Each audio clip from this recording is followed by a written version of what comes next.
Sayyidina Abul Hussein Durraj Rahmatullahi Ta'ala states, I once went on the Hajj pilgrimage alone. I went to a masjid where I saw a leper. He greeted me and asked me, O Abul Hussein, do you intend to perform Hajj? Seeing him, I felt great repulsion and in a very cold manner. I replied, yes.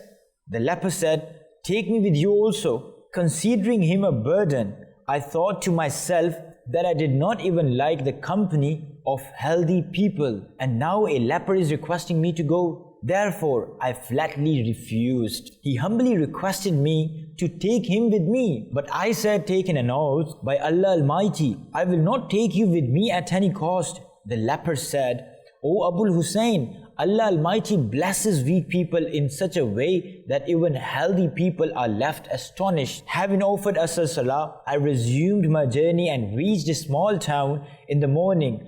Much to my astonishment, I saw the same leper there. Seeing me, he greeted me and said that Allah Almighty blesses weak people in such a way that even healthy people are left astonished. After the Asr Salah, I resumed my journey once again. At the time of dawn, I arrived at a village. Astonishingly, I came across the same leper again. He uttered the same sentence, O Abul Hussein, Allah Almighty blesses weak people in such a way that even healthy people are left astonished. Hearing this, strange thoughts came into my mind about him. Nevertheless, I continued my journey. When I arrived in Qurra and entered a masjid to pray, I found him sitting there. Once again, he said, Abul Hussein, Allah Almighty blesses weak people in such a way that even healthy people are left astonished. Deeply moved upon hearing this, I sought forgiveness from Allah Almighty and requested him to forgive me. Then he asked me, why are you talking to me like this? When I arrived in Qurra and entered a masjid to pray, I found him sitting here once again. And he said, O Abul Hussein, Allah Almighty blesses weak people in such a way that even healthy people are left astonished. Deeply moved upon hearing this, I sought forgiveness from Allah Almighty and requested him to forgive me as well. He asked me, why are you talking to me like this? I said that I'd made a great mistake by not taking him with me. I then once again requested him to forgive me and join me for the rest of the journey. Reminding me of the oath I had taken, he said that he did not want me to break it. I requested him, please allow me to see you at every stopover. It will be very kind of you. He said, Inshallah Azza wa Jal. He then disappeared and I continued my journey once again. By the blessings of the righteous bondsman of Allah Almighty, I did not feel hunger, thirst and tiredness during the rest of the journey. All praise is due to Allah Almighty at every step over. I was blessed to see that blessed individual. After taking blessings in the fragrant city of Medina Munawwara, I reached Makkah Muazzama, where I was privileged to meet Sayyidina Abu Bakr Qattani and Sayyidina Abul Hasan Muzayyin rahimahumullah. When I related this astonishing story to them, they said, O unwise man, do you know who he was? He was Sayyidina Abu Jafar Majzoom rahmatullahi ta'ala. We have prayed to Allah Almighty that He Almighty allows us meet that pious saint.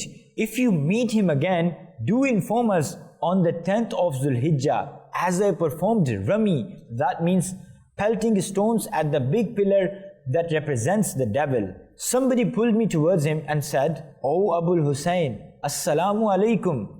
As I turned around, I found the same saint, Sayyidina Abu Jafar Majzoom rahmatullahi ta'ala, is standing before me. Upon seeing him, I was deeply moved and fell to the ground, weeping. By the time I came to my sense, he had left. On the final day, after I performed the farewell tawaf, that means tawaf for leaving, and just as I raised my hands to make dua, suddenly someone pulled me towards himself.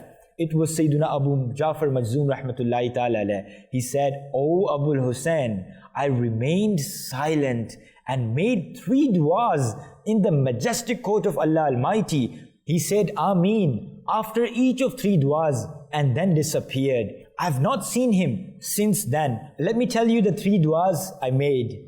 The first one is, O my Lord, make poorness so beloved to me that I do not love anything more than it in the world. The second dua was, may I never save anything at night for the morning. This has been the case. Many years have passed, but I have not saved anything.